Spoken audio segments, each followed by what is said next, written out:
Welcome to the show. My name is Charlton with Big C. This is Charlton and Big C Sports coming to you worldwide on the Big C Sports Network, on the #1 network in the United States of America. And Big C Sports has been voted the #1 sports show in the universe, according to Big C and them good old boys down south. I want to say bienvenidos to all of our listeners in Latin America, also across the pond in London, England, as well as Paris, France. And of course, you good old boys in Africa, you know we love the Big C tribe. We love you up in Canada, but there's no one we love more than the good old boys down south in the land of the free and the home of the brave. Big C, how's it going for the good old boys on January 19th, 2018, Big C, your thoughts? Well, I've been trying to get together a little more Southern hospitality down here for the NFL playoffs and everything. Yeah. We're in Jacksonville, up north to New England, with that tremendous defense to get ready to pound Tom Brady all afternoon. Now, he's been crying about a sore hand, but he may have a sore backside by the time he gets it. When they said he had a sore hand, I know he's friends with the Trump and some of those good old boys, that the Russian oligarch. I was hoping he wasn't over at Trump Tower and didn't want to pay back one of his bets, Big C. We know that sometimes a lot of things going on in the White House, as well as I don't know if he avoided the shutdown of the government. I have no idea yet, but I hope that they can get that avoided. But we'll find out. They maybe have extended it or so.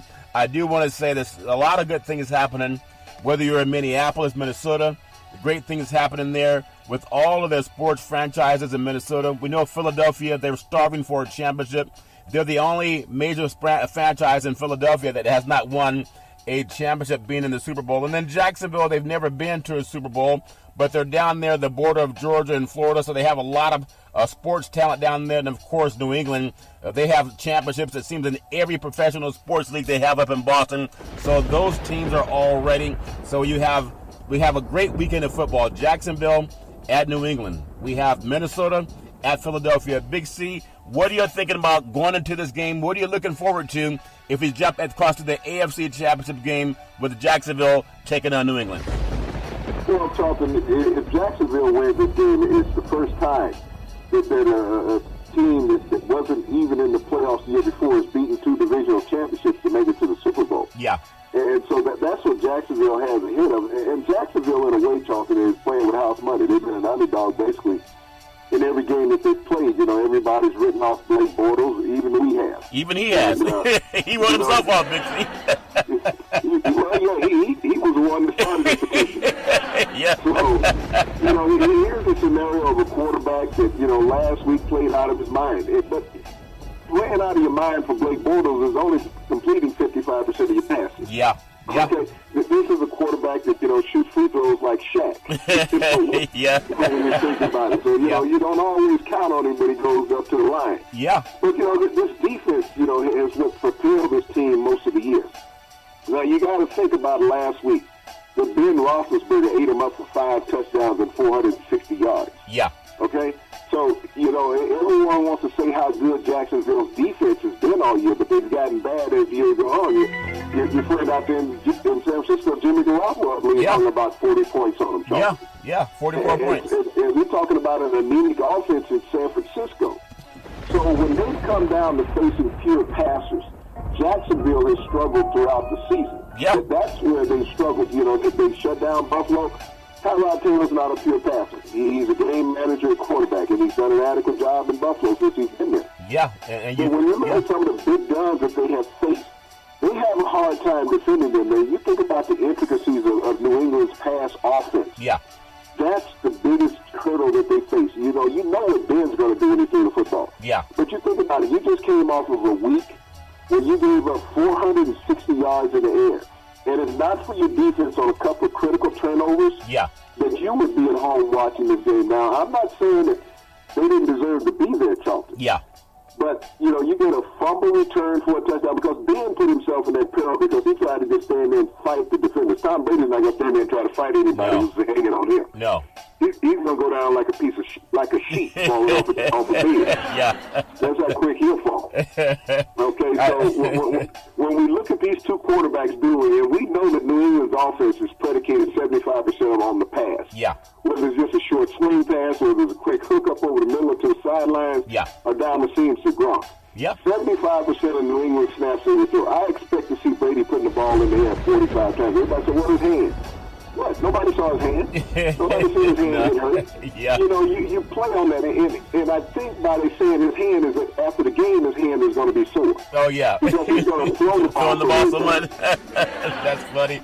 When you think about it, I do want to say this segment sponsored by your Northern California Cadillac dealers, home of the all-new Cadillac Escalade, the standard of the world. And when you go by and test drive yours, tell them Charlton and Big C sent you. You think about Brady being able to throw the ball so much, the way he threw the ball in the playoff game against Tennessee.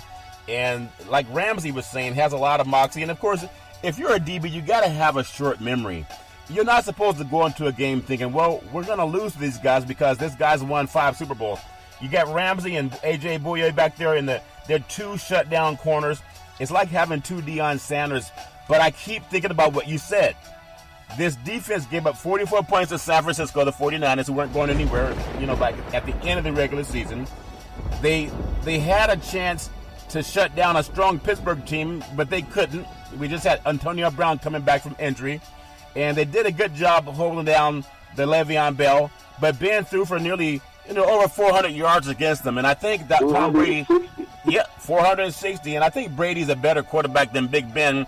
And I doubt if he'll throw an interception and fumble the ball. He may have 1 pick, but I doubt if he's going to turn it over 2 times in a game, especially in the first half. Big C, your thoughts? Well, Charlton, think about where Jimmy Garoppolo came from. Yeah. Prior to going to San Francisco. So he understood how to throw the ball based on what he learned in New England. Yeah. And so you think they didn't take tidbits of that San Francisco game and looking at it and seeing what Jimmy Garoppolo did and what he recognized? Because he learned from Tom Brady. Yeah, that's true. And so that was a precursor for them. Yeah. They had game tape on New England playing San Francisco. Now, you're going to think about when Jimmy Garoppolo went to San Francisco. They put in a lot of things that Jimmy Garoppolo knew and did well. Yeah. He didn't have to make a total adjustment to San Francisco's offense. There was a marriage there. Yeah. So when you sit there and Jimmy Garoppolo is recognizing things that Tom Brady would have recognized because he watched the guy for 4 years, Charlton. Yeah.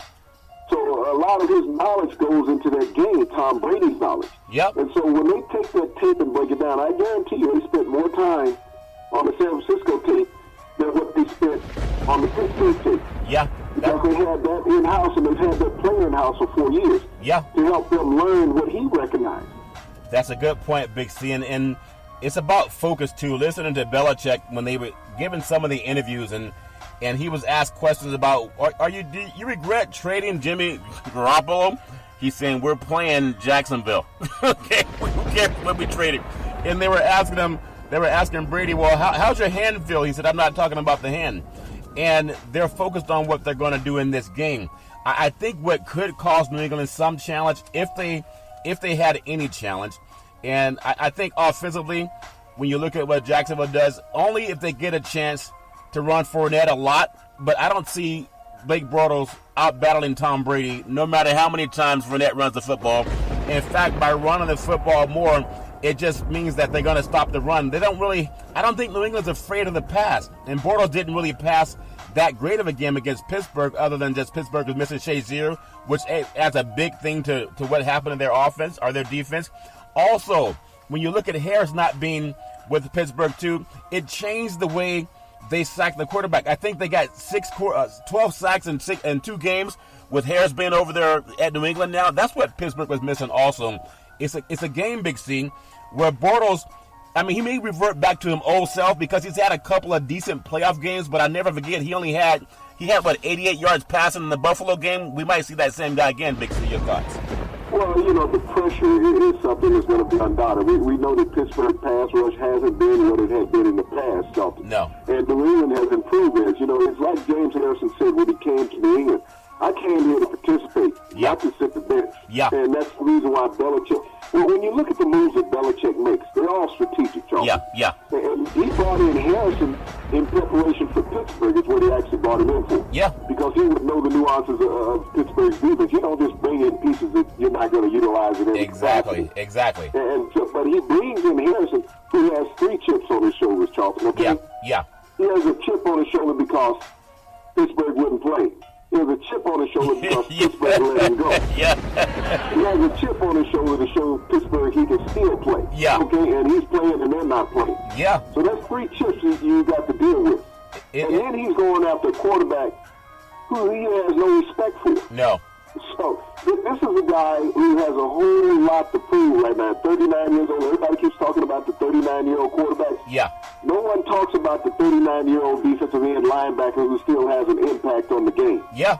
James Harrison may be the most integral part of New England's defense this weekend when you look at it. The defensive backs are going to play a huge role. Yep. But this is a guy at 39 years of age, Charles, that still participates like a 29-year-old. Yeah, and I think he bench presses about 500 pounds, so it's not as if... What do you mean 5? Let's go to the 6. Oh, 600 pounds. Okay, I didn't mean to take him. I didn't mean to short him 100 pounds, Big C. I know he's a workout giant. He's a workout master in the weight room, and it's a kind of a testament to everybody as we all get up in age and we all wish we could be younger again. This guy's working out as if he's a 20-something-year-old player, and that's one of the reasons he's still able to play at such a high level in the NFL. You also look at on the other side of the ball, when you look at Jacksonville, they have Cialis, and that guy, he also is a great player. But I still think, when I look at Jacksonville, and of course, anyone can be wrong. Everybody thought Pittsburgh would win that game, and they would have had they not had the turnovers, and that's always part of a game. But I don't see anyone, not even the odds makers, thinking that Jacksonville is going to upset New England at home. And it would probably be one of the larger upsets in the history of any championship game. A quarterback that can't throw the ball well, even at home. Think about it. Last time at home, Bortles had about 88 yards passing. And that's against Buffalo. Okay? Against Buffalo, a team that New England has really owned up in the AFC East. They only scored, I think, a touchdown and a field goal against Buffalo. Was it 13-3, I think, or something of that nature? And that's a team in Buffalo that can't even stay within 2 touchdowns of New England. So I see New England getting into the 30s at home, even though Jacksonville's defense is good. But I don't see Jacksonville moving the ball consistently up and down the field. And that means they're going to keep kicking the ball back to New England. Big C, your thoughts? Well, Charles, if you go up and play in that cold, inclement weather, we know how chilly it's been up in New England. Yeah. The past couple of weeks. And Jacksonville has played in some cold weather games. They played in one in Pittsburgh last week at home the week before that. Yeah. But the continuum of going up participating in that inclement weather, and I understand it's only one game. Oh, yeah. It's only 3 hours outside. Yeah. And so you have to put some things in the back of your mind. But in the forefront of your mind is New England. How do you stop that vaunted offense? And that's the thing. So everybody talks about Fournette, who's been a little nicked, and it doesn't help you in the cold when you've been a little nicked. Yeah. And you got to think about New England. They're not going to be tackling him gingerly, okay? They're going to do everything they can to hit those injured parts of the body to take him down and slow him down in the game. Yeah. And so this is what you have to worry against. Now, those receivers from Jacksonville haven't faced the pressure that they're going to face in this game on Sunday. No. They played Pittsburgh. The secondary in Pittsburgh is not what it used to be. No. Blake Bortles, it's been a long time since he's seen a 300-yard passing game. Yeah. Long time, Celtics. Yeah. And that's what he's going to need if they help to beat New England this weekend, is a 300-yard passing game, which is not likely. No. But if they have a chance to win, that's what he has to do. Fournette, he's not going to win this game on the ground. No. New England doesn't worry about grinding out the clock. They look to score quickly. Yeah. They throw a lot of quick passes, Charlton. And so Fournette, this is a game that is the biggest challenge for him. Yeah. He can't control the clock in this game, Charlton. Let me ask you this question, Big C. It comes down to matchups, and I know Gronk's not at wide out. He doesn't have the speed to run downfield. He's mostly going to run just between tackle to tackle, and he's going to run a lot of post patterns. They may even run him out on an out pattern, but he's not running down. He's not running streaks down the sideline going to the corner. But Ramsey thought that, do you think there's any chance? Because he is their biggest threat, supposedly. He's physical when he has the ball. I think he has 10 touchdowns in the latter half of the season, Big C.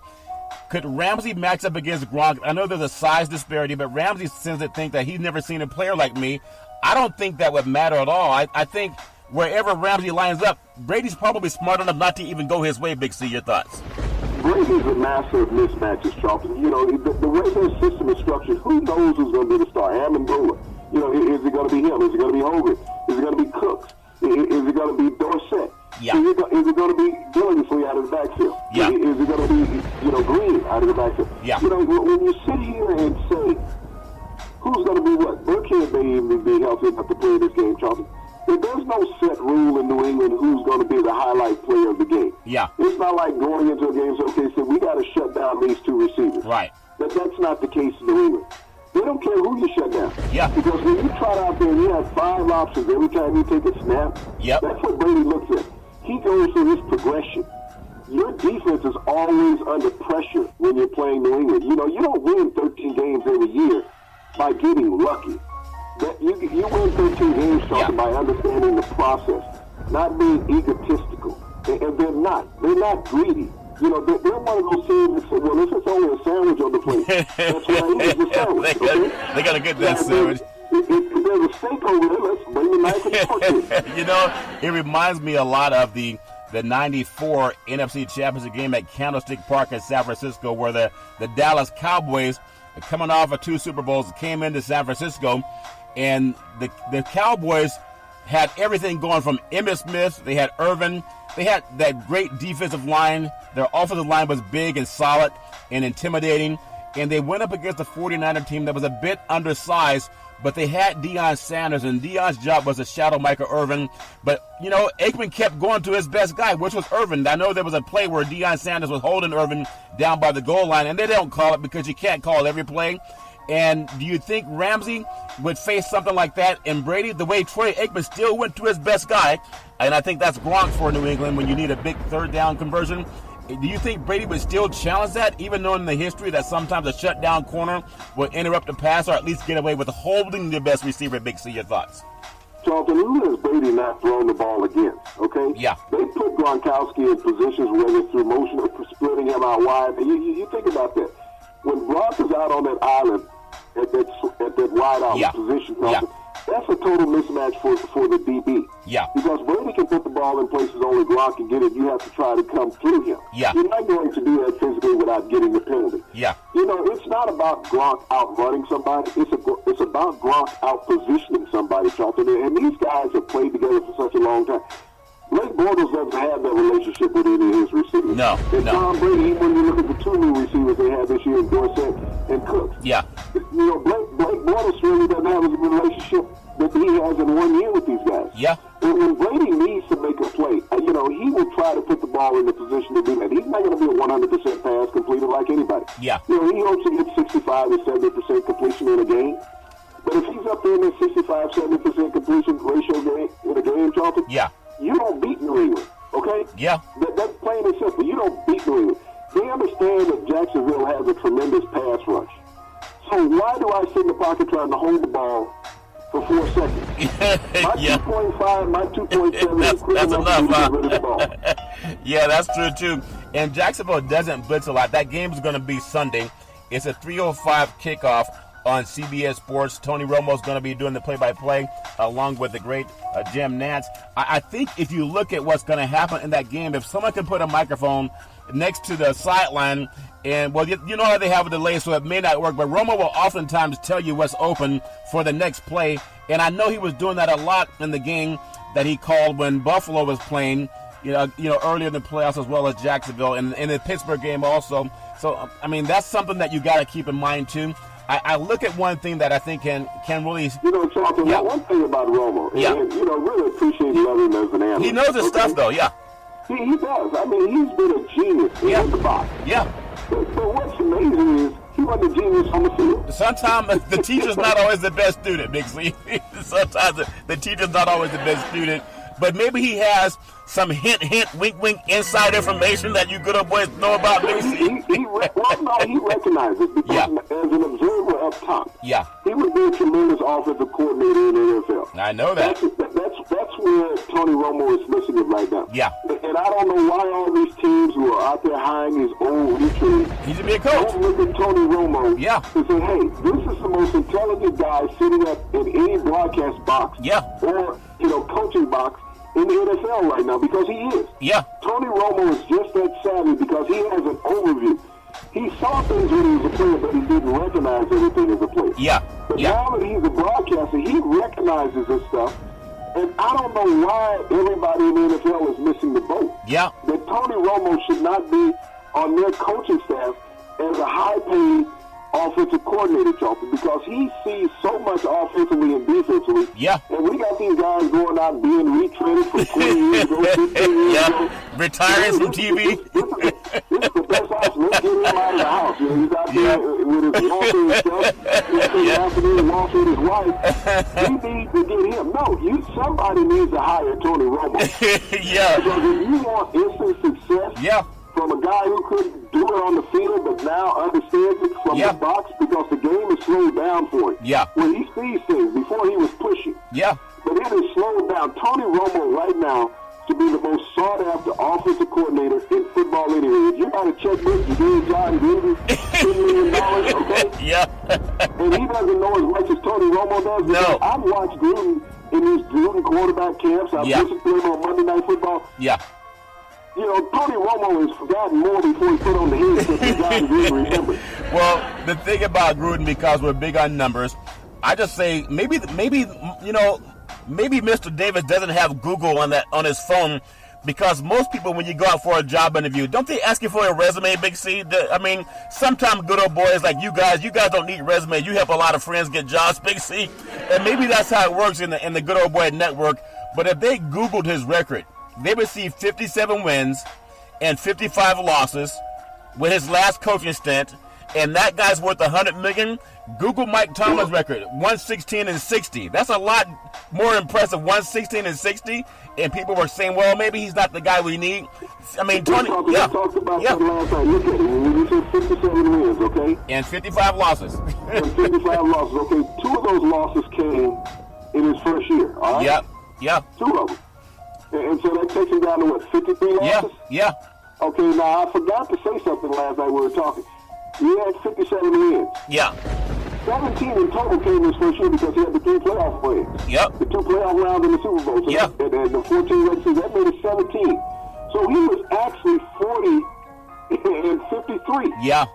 Think about it. 40 and 53. If you take off that first year that he went to Tampa Bay, in his time in Tampa Bay, he was 40 and 53. Let's not forget the genius of coaching your own team. Yeah, that's true, Big C. 40 and 53. Yeah. Everybody out there, because I found that Google button that you were talking about. It's that little blue G. I thought it was something I dropped on the phone, on the keyboard. So I was writing it off. Yeah. And it pops up, and all of a sudden I realized he was 40 and 53 as a head coach in Tampa Bay. Yeah. Not coaching Tony Dungy's team that he just walked into. Yeah. Now I have to take guys and draft and put them in training camp. Yeah. And he found himself being 40 and 53. So every time I look at a coach being fired in the NFL, and he has that type of winning percentage, I believe 40 and 53 is somewhere around. It's less than 50%. It's around 40% winning, It's somewhere in that 38 to 40% winning percentage. Yeah. And they say, wow, this guy's a genius. He's the best thing out there. Yeah. And and he doesn't know as much as Tony Romo. No, he doesn't. And one more thing I'll bring up too, ironically, it was the Tuck rule when Oakland was playing New England back, I think it's the old Foxborough Stadium. When 16 years ago, Charlton, today. Yeah. 16 years ago today, John Gruden and the Tuck rule with Tom Brady. Yeah, with Tom Brady. How ironic. Tom Brady, how many Super Bowls has he been to since then? Well, he's been to 7, but he's won 5 of those 7. But you think about this too. If you think about it, Brady's continued to improve. He hasn't walked away from anything. But you look at what Gruden has done. Gruden walked away from something that you need to stay sharp to be successful. I know that people keep saying, well, why this thing on Gruden? Because he gets that white privilege thing. That's the only fact about that I don't like about it. Whether they honor the Rooney Rule or not, the Rooney Rule doesn't mean you bring somebody in and say, okay, we interviewed him next. It means you really give serious thought to it, because there's another Mike Tomlin out there someplace that's being looked over because guys like Gruden get a retread. Yeah. Was that $100 million contract laid out for every quarterback, every head coach that they were going to interview? No, it was not. Was that same contract laid out? No. That's the Rooney Rule. Now, don't tell me you interviewed somebody. Yeah. Whatever you have set aside for a contract, that should be the only contract that everybody interviews for. If it was $10 million for whoever they brought in for the interview, then it was $10 million. But don't tell me that you interviewed a minority candidate, and you were offering him $1.5 million, $2 million a year, and he said, hell no. But you gave John Gruden $10 million. So that's why the Rooney Rule is fake, Charlton, because whatever you're offering should be the same offer for every quarterback. Don't tell me what based on experience. Experience is 40 and 53 as a head coach in your last tenure. We know. So you can't tell me that a guy is worth $10 million at 40 and 53, and yet you said you interviewed minority candidates. Yeah. Guys will turn down a head coaching job because it's less than what they're making as an assistant. Yeah, and that's a point too. Yeah, that's a good point, Big C. It's always something we got to bring up, and it's a lot like the Raiders organization. They got rid of Ken Norton for being a defensive coordinator. All he has is a championship in his pedigree at UCLA as a player, when he played for the Dallas Cowboys Super Bowls, when he played for the 49ers Super Bowls, when he was on the staff at Seattle Super Bowls, when he was on the staff for the Raiders. They were right there. They made the playoffs for the first time in over a decade, and they got rid of him, but Pete Carroll recognizes that he has a talent. And I keep harping on that because, let's just be honest, a lot of people will say, well, Gruden's the guy they're looking for. That's the same organization that's got rid of a lot of good players. And I think even all the NFL Hall of Famers, no matter how much people respected Al Davis for what he was as a trailblazer, you think about the fact that he took Marcus Allen in the prime of his career, and he set him on the shelf because he didn't like him because of the ego thing. Now, I know Al Davis had a lot of good and bad in him, but that's an organization that cut off their nose to spite their face. They could have won more games and perhaps another Super Bowl had they used Marcus Allen and Bo Jackson at the time before Bo Jackson got hurt. And I see the father doing the same thing on the coaching level. They could have gone out and interviewed more players that would have given the Raiders an opportunity to, instead of having a retread in John Gruden. And I hope he has success, but I don't hope it at the expense of the Rooney Rule. Big C, your thoughts? Well, the Rooney Rule, Charlton, has become a mockery. Yeah. It actually has. Like I said, the only way to say that the Rooney Rule is legitimate. Tape the interviews. You got to release the names of the people you're talking about. And that contract has to be on the table for everybody, that same contract. Yeah. You can't tell me, well, you're a minority and we're going to give you $1.5 million if you take this head coaching job. Yeah. He's like, well, I get 1.7 as an assistant coach. Yeah. So you're telling me to take a pay cut to come into this organization. Yeah. And I got to facilitate to everybody now. Yeah. And we I all, do more work for a pay cut. Yep. I'm going to pass on that. Yeah. Oh, okay, well, we gave him an interview. We offered the job, but he turned it down. Yeah. The timing wasn't right. Yeah. The money wasn't right. Yeah. So I think that whatever the average is in the NFL as far as head coaching, and everybody knows that the league office has what the average is for head coaching. Yeah. If the average head coach in the NFL makes $4.5 million a year, then that's what needs to be on the table when a job opening starts. That needs to be the starting point. Tom. Yeah, for everybody. Okay? Yeah. A minority coach cannot be offered less than what the league average is in interviewing for a job because he won't turn it down. He'll pass it in flying colors. That's a good but point. If you don't do that, Jonathan, when you offer a guy $1.5 million and he's making 1.75 as an assistant coach, I can't think of many Americans that say, well, I want to take this executive job because they're going to pay me less than what I have as a intern. Yeah. Basically. They're not going to do that. Yep. And there's another thing I'll bring up, too, before we get off the Raiders.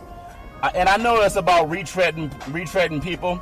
And it's not always about just a minority candidate. We know it's always going to be a good old boy network. But I still look at what Tomlin has done. And I know Art Shell was given a chance by the Raider organization, but that was by Al Davis. But I just think Oakland's in a part, it's in the heart of Oakland in a sense, where it's a very diverse population. And at the same time, when people talk about representing the organization, when he says, I'm going to give you the best 2 years of your life because I was 57 and 55, that just sparks in me as such an egotistical person. It's not even humbling. I'm going to give you the best 2 years of your life before I leave you and meet my new girlfriend down in Las Vegas, Big C. I just think that's incredible, but sometimes people fall for that. Well, think about this, Charlie. Yeah. If he doesn't have a winning record in those 2 years, they're going to fire. They're going to get rid of. I'm thinking about it from a fan's perspective. Yeah. I'm going to give you the best 2 years of your life. So that means that you have to at least go to a Super Bowl. You would think. Those are the best years of our lives when we went to Super Bowl. Yeah. When we were in the playoffs consistently. So that means he's doing back-to-back playoffs, deep into the playoffs, potentially the Super Bowl. That's what he promised. Yeah. So on face, he lied to everybody. Well, you know what? He and Reggie McKenzie, they're friends now, but one of them won't be there more than 3 years. You can already see a lot of players just don't respect the way that organization is being run into the ground. And now they're going to up and move them for Las Vegas. Of course, who wouldn't go if someone gives you $2 billion? I'd definitely go Big C. I do want to say that sports is a $1 billion industry, and boys and girls sports is the foundation to this billion-dollar industry. For every athletic and sporting event, you need athletic and event insurance. We work with Ben and Mark. They've been around half a century. Whether you're a pro team, a collegiate team, a high school team, or your mom and pop soccer league, when you reach out to them, let them know that Big C sent you. Call 800-772-8624. That's 800-772-8624. So we talked about the AFC matchup, Big C, and I think whether Tom Brady has a hurt hand or not, I think Belichick is going to find a way to coach and their defense. I don't think Tom Brady plays defense, and they shut down Mariota. And I think Mariota's a little bit better quarterback than Blake Bortles. And even though you look at Henry and you look at Fournette, I think they're about the same. They cancel each other out. But I like New England in this game, and I don't think it's too much of a stretch to say they win by double digits in this game against Jacksonville. Big C, we'll get your thought on that. Well, talking as you talk about it, Henry, and Bortles. I mean, not Bortles, but Fournette. Yeah. Two big SEC running backs. Yeah. They were dominant when they were in college. And then semi-dominant in the pros. Yeah. Same type of running style. Yeah. So if New England was able to shut down a bigger back and stronger back in Henry, they're not going to be in fear of Fournette. No. I don't think that the offensive line in Jacksonville is any better than the offensive line that Tennessee took into that game last week, Charlton. Yeah. But, when you think about the dominance of New England as they do, they're so integral. When you look at their defense, you have to figure out what they do defensively. Yeah. They may line up 1 lineman, 2 linemen, 4 linemen. You just don't know who it is. It's such a zone scheme that they run defensively. Yeah. You have to figure that out. And that's something that Jacksonville hasn't seen all year long, as well as Tennessee. They haven't seen it, Charlton. Yeah. And so trying to figure out the blocking scheme for that, that's the toughest thing for a young offensive line, and even for a running back to read. Fournette has not seen anything like that before. No. Looking at tape versus looking at what they do on the field is totally different. Yeah, and you look at the New England, their 8th straight AFC Championship game. That's a lot to overcome. And going back to the tuck rule, these guys, they're still at it, and because of 2 main people, and that's Belichick and Tom Brady. I want to jump across to the NFC, Big C. And this game is looked at more of a defensive battle. That's your specialty. You love the defensive side of the ball. There'll be a lot of hard-hitting plays in between tackle. I think with both quarterbacks, there's something about, if you look at Keenum, maybe it's destiny. I don't know what it is, but Philadelphia is 4-0 at home as the underdog, okay? That is incredible to overcome that. Even though had Julio Jones caught a good pass from Matt Ryan, had Matt Ryan thrown a better pass, had they realized that Coleman averaged 8 yards a carry for Atlanta, I don't know what they were thinking. Your running back's averaging 8 yards a carry. He only touches the ball 10 times in the divisional championship game. That's a mistake. So who has the better running game? Is it Minnesota with their dual threat, or is it Philadelphia? You can count on the Giant for at least 1 fumble, Big C. Your thoughts? Well, Charlton, this game reminds me a lot of the San Francisco 49ers and Seattle Seahawks a couple of years ago. Yeah. When they met. You had 2 quarterbacks, neither one were first-round draft picks, okay? Yeah. And really, no one really thought highly of them. And all of a sudden, they both end up in a championship game. That's what you have with Foles and Keenum. Yeah. You have a couple of big running backs that you're looking at. Right? You had Gore and you had Lynch. Yeah. Now you got, not a Jai, but you're looking at Blunt. You're looking at Blunt and the kid that was in Oakland last year, Murray. Yeah. That type of running backs that were in those type of games, Charlton.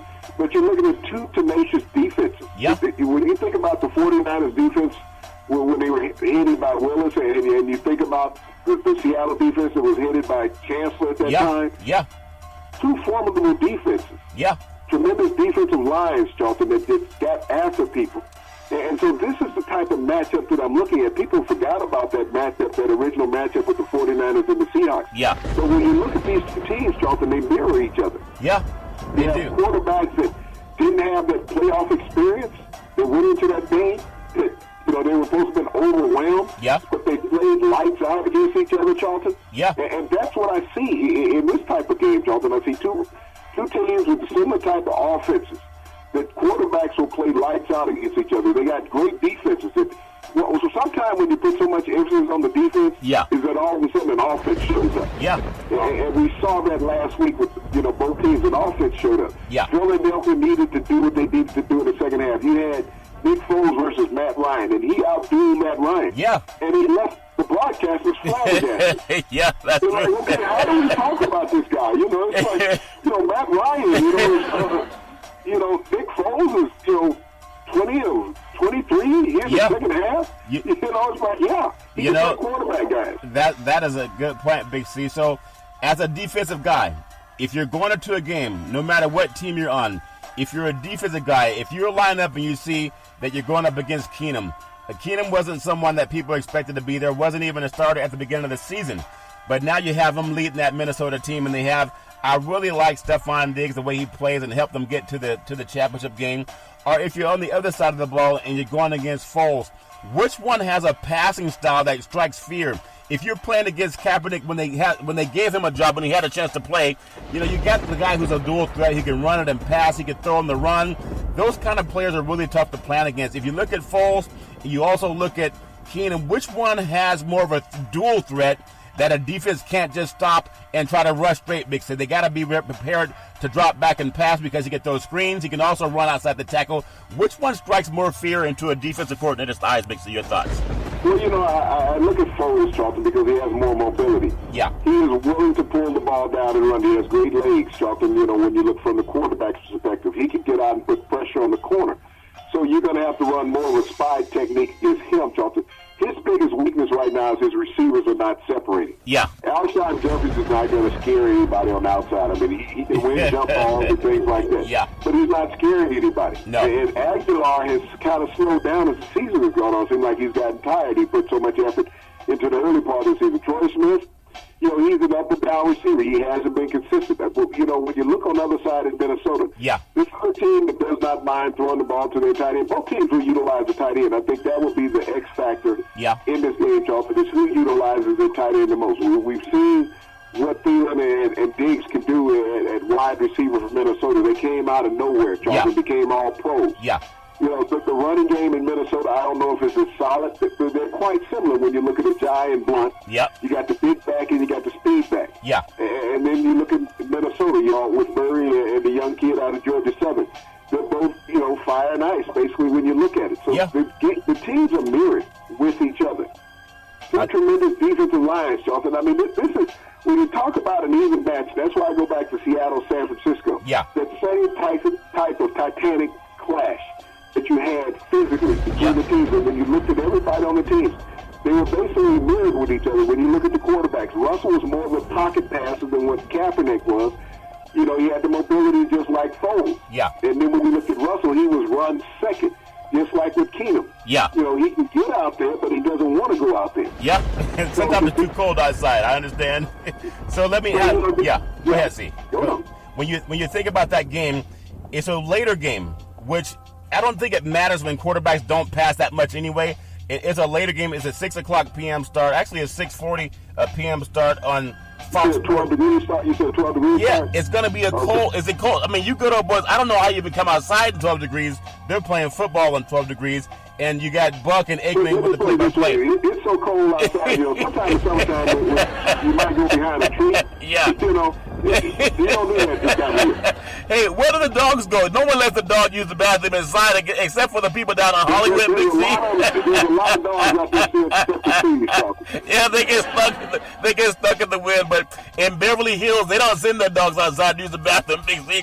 They treat them better than they treat some of the kids down the housewives of Beverly Hills, Big C.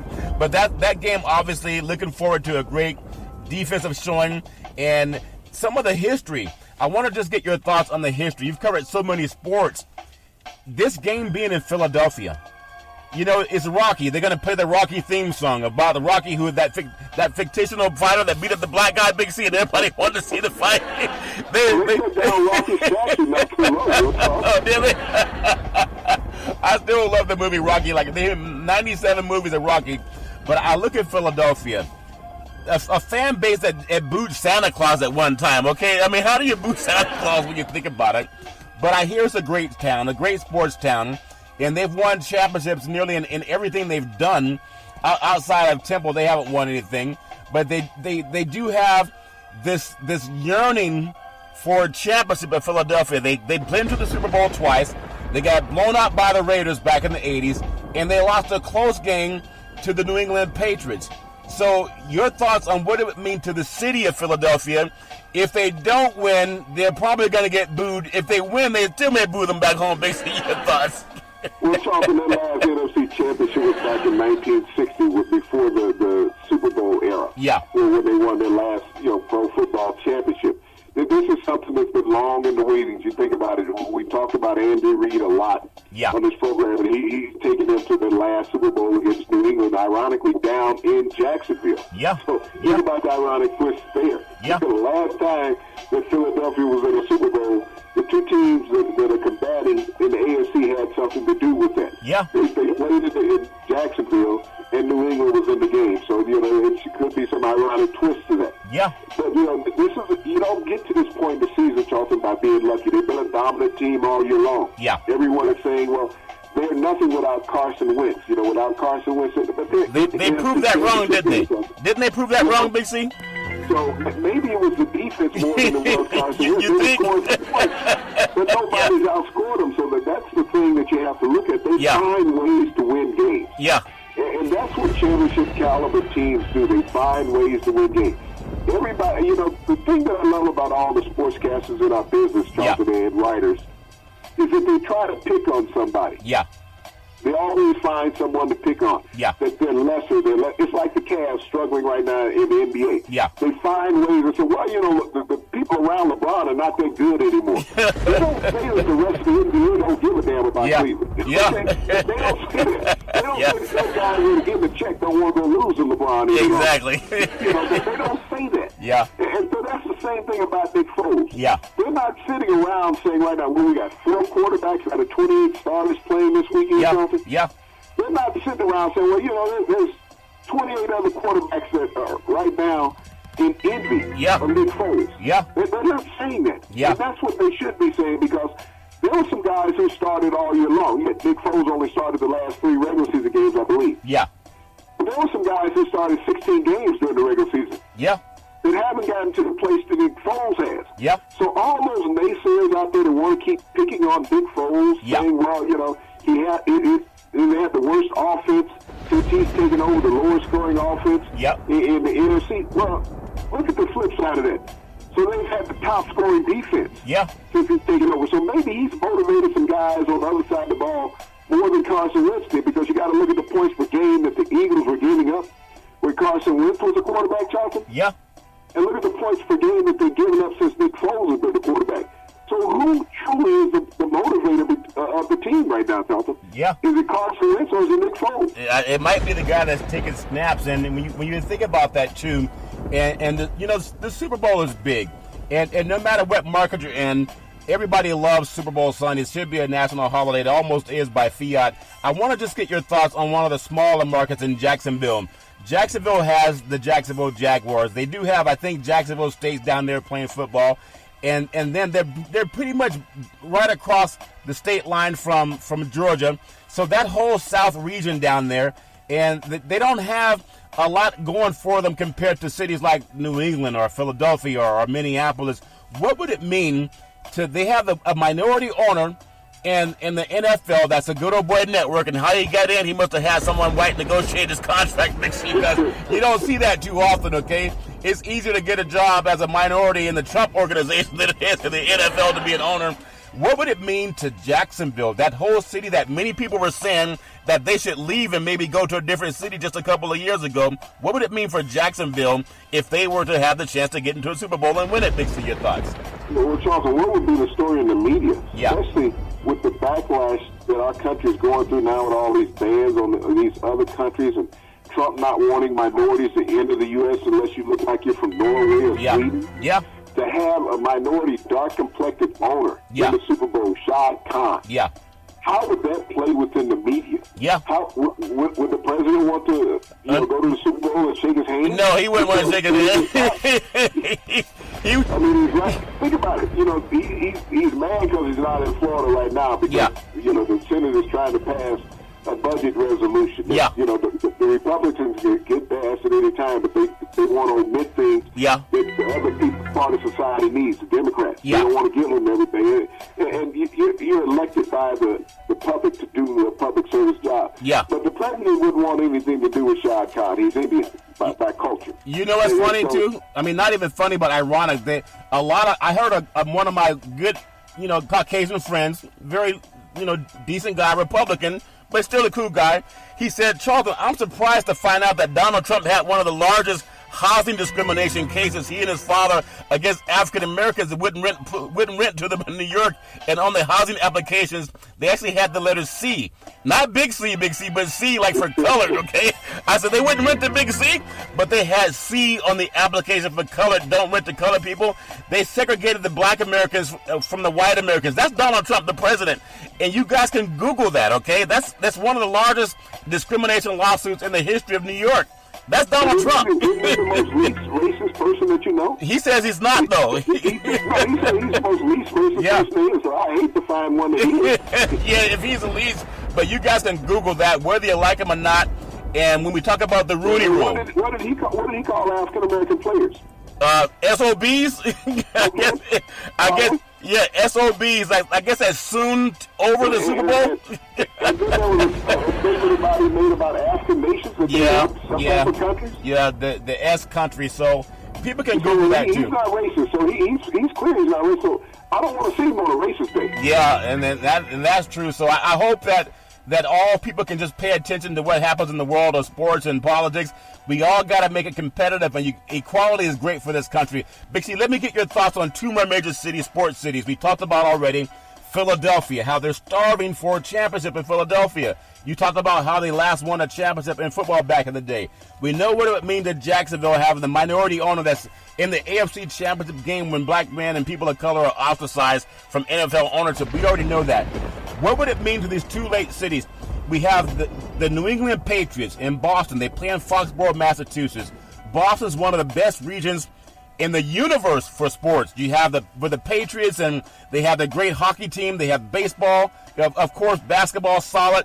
What would it mean to Boston? Is it just another championship, or does this mean something that Brady could get number 6, possibly, Mixer? Your thoughts? Well, when you look at championships, Charlton, they never get old. Everybody waits to have one. There's something about championship genre that it's life changing. Yeah. It's life altering. You'll always be a champion, Charlton, when you win a championship. I don't care how old you get. Anytime you want to pull that ring out of the dresser drawer or wherever you got it at, look at it and take it down, get it polished, you're always a champion. And that's something that every kid from the first time that they put on a uniform, they strive to be a champion. You know, I hate now in youth sports that they give everybody a participation trophy, okay? Yeah. That's like passing every kid that goes to class and doesn't do his homework. Okay? Don't they do that in the SEC, Big C? Or was that just my imagination? I just wanted Big C. So, and everybody in the NFL should get a participation ring.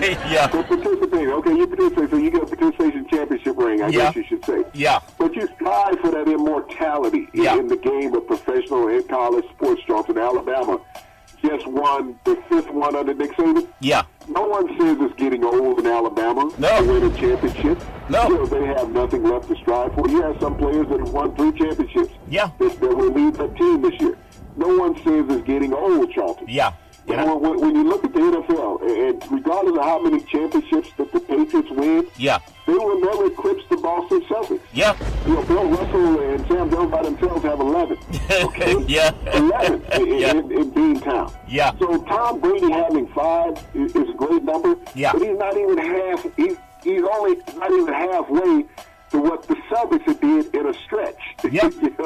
In a stretch of 2 players' career. Yeah. So he's exceeded anything that everybody ever thought would ever be done in the NFL. Yeah. As far as with one player. Yeah. In a team sport. Yeah. The ultimate team sport has been the Boston Celtics. But, for Jacksonville to win, to lift them out of the doldrums of people saying this team should have been gone, the only team that has left the city that won a championship was the Raiders. Think about that. The only NFL team to win a Super Bowl and leave the city, I take that back, the Baltimore Colts did it. The Baltimore Colts did it, and the Raiders did it. 2 AFC teams that have won Super Bowls have deserted their cities. Yeah, that's crazy. And no one thinks about that. No one goes back and says, well, they left. Yeah. Yes, they did. They won a Super Bowl and left. So when John Gruden is talking about giving somebody the best 2 years of their life, they see that already. I mean, isn't that what Donald Trump told all of his wives before they got married, Big C? I think he might have told them the best 2 days of their lives. Okay, just make sure. They just care about how big the ring is, Big C. You can read between the lines with that. I want to go to the final city, a city that has had the chance to dance at the final dance 4 times in Minnesota. That region, the Midwest, Minneapolis, the great franchise, the land of lakes, Big C. And you have the history of the Purple People Eaters and Mr. Grant, the football icon. And all the times they played in the cold weather up in Minnesota, the fans still turned out. You have a great basketball franchise there. They're an up-and-coming team, the Timberwolves. The hockey franchise is good. The Minnesota Twins, they have great sports activities around Minnesota. The Mall of America had about 20,000 fans today doing some type of good old boy chant, that Viking chant, that thing you guys do when the moonshine trucks show up. That thing, Big C, they were doing it up there. What would it mean to the Vikings if they get the chance to just dream a little bit more and get a Super Bowl in their own backyard? You think they shut down all the businesses in Minneapolis, Big C, your thoughts? Well, they shut down anyway because of the smoke. But, you know, we're looking about this company. It's been 41 years since they've been in the Super Bowl. 41 years. Long run. Ironically, in their first Super Bowl, they're starting running back.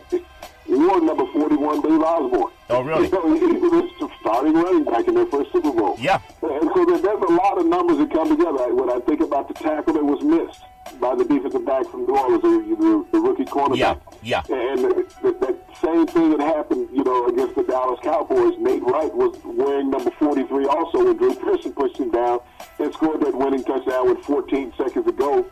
And Roger Staubach threw that miraculous Hail Mary pass. A lot of numbers come together, Charlton, when you think about this game. And the Vikings, you know, the last time that a team had a so-called home game, there's been 2 of them in the Super Bowl, Charlton. Yeah. The Los Angeles Rams played the Pittsburgh Steelers in Pasadena. Yeah. The San Francisco 49ers played the Miami Dolphins in Stanford Stadium there in Palo Alto. Yeah. So there's been 2 semi-home games just not in their stadium. Yep. So, you know, to be able to play that game in your stadium, I think that's something that the NFL has always had an inkling for. Yeah. It has just never happened. Yeah. And history would be made. Yep. That would be a great environment. No matter who you're going for, I hope we see some great football over this Super Bowl championship weekend. We're all looking for the championship teams to come out of the AFC and NFC and represent their divisions in the Super Bowl. Big C, back in the day, there was a man by the name of Drew Bundini Brown. He was known as Muhammad Ali's right-handed man. He would always tell Ali, with all you got to use, how can you lose? Rumble, young man, rumble. Big C, what are you looking forward to in the sports universe? What I'm looking forward to, Charlton, is that the House and Congress reach a budget deal along with the President tonight so we don't have our national parks shut down, depriving Americans of what their natural inherited right are, to go out and be in the public, to be out in nature and experience sports trails and things of that nature. The Republicans have controlled Washington for the last 8 years. 8 years, and we have not had a budget since 1996 passed. Wow. And Trump says he masters on art of the deal. Put a deal together. Put DACA together. Put the CHIP program together. You think about it, if government shuts down, government workers still have to work and not get paid. People like the TSA, people like air traffic controllers, they still have to go to work and they will not be paid, Charlie. But Congress will keep getting paid. Mr. President, for one time, do the right thing in your presidency and let American public and employees live. That would be great. We hope that it happens because we do live in the land of the free and the home of the brave. And speaking of the land of the free and the home of the brave, every Monday through Friday at 5 and 6 p.m. worldwide, you can follow Big C Sports on the Big C Sports Network, on the #1 network in the United States of America. And Big C Sports has been voted the #1 sports show in the universe, according to Big C and them good old boys down south. We always want to tell you, there's never ever any excuse for domestic violence. If you know any woman going through that garbage, please call 911 because no woman should ever have to go through that garbage all on her own. And as we tell you on every Big C Sports show, we thank you, we appreciate you, and we hope that you have a super fantastic day.